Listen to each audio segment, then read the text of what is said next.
On continue la deuxième partie et on va parler justement du Racing Club de Strasbourg. Alors, une victoire, un match, on ne va pas s'emballer.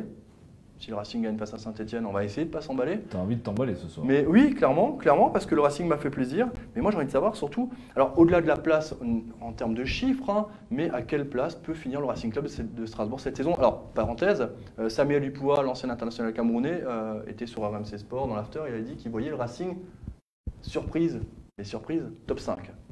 Merci. Top 5, je pense que c'est très trop positif. Trop positif. Ouais.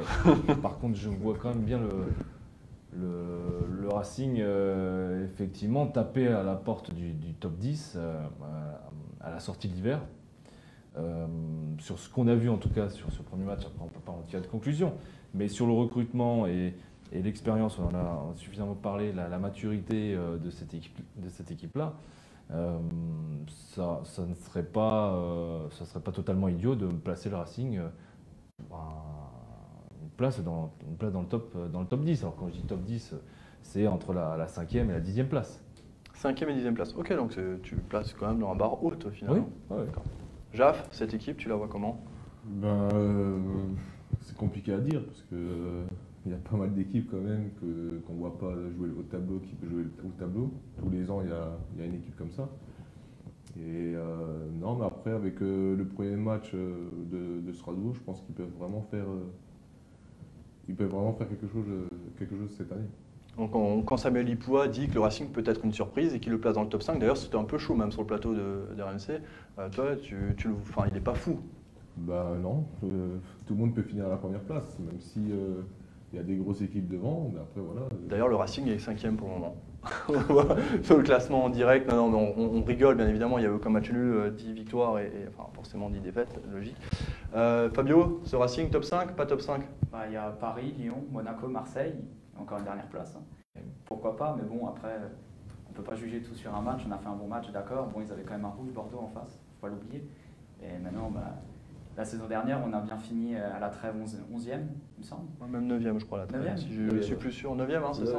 9e, mais au final, on s'est sauvé contre Lyon, donc ça se joue pas. Maintenant, la saison ne va pas se jouer sur un match, quoi.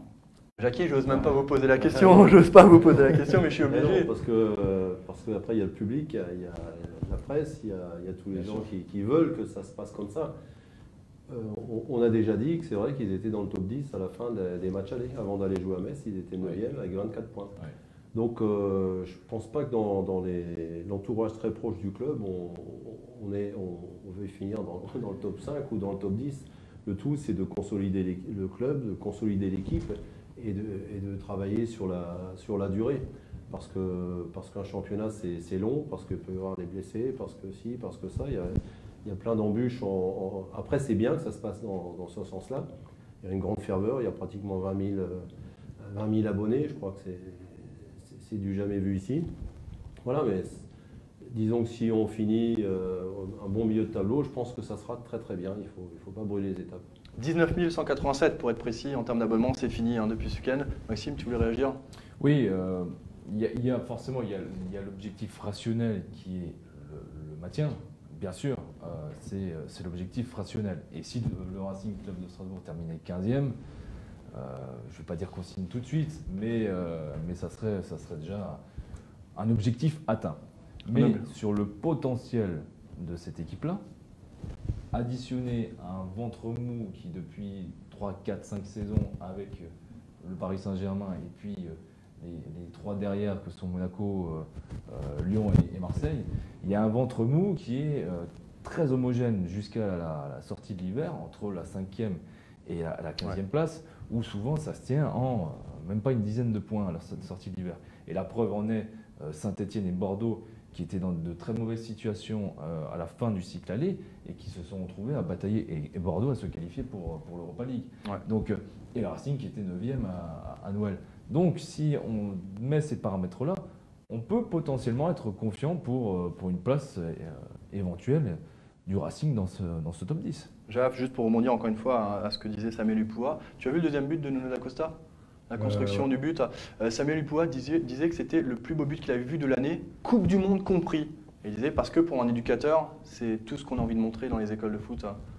Ah, carrément, parce que souvent, surtout la nouvelle génération, c'est plus, ça revient des Cristiano Ronaldo, les gestes. Mais là, le but du Racing, c'est vraiment un truc à montrer dans toutes les écoles. C'est vraiment un but magnifique. Vous étiez au centre de formation, Jackie. C'est vrai ce qu'il dit, Samuel Eto'o, un des plus beaux buts de l'année 2018. Bon, c'est un super but de par sa conception, avec un centre en retrait qui est une arme fatale, et surtout de jeu à une touche de balle. Maintenant, si c'est le plus beau but, même mieux qu'à la Coupe du Monde, bon, ça va peut-être un petit peu loin. Ouais, ça va loin, parce que je suis Pavard. Oui. Voilà, donc Oui. ouais, il faut relativiser un petit peu tout. Franchement, c'est certainement un des plus beaux buts du Racing dans la saison. Et puis c'est déjà pas mal.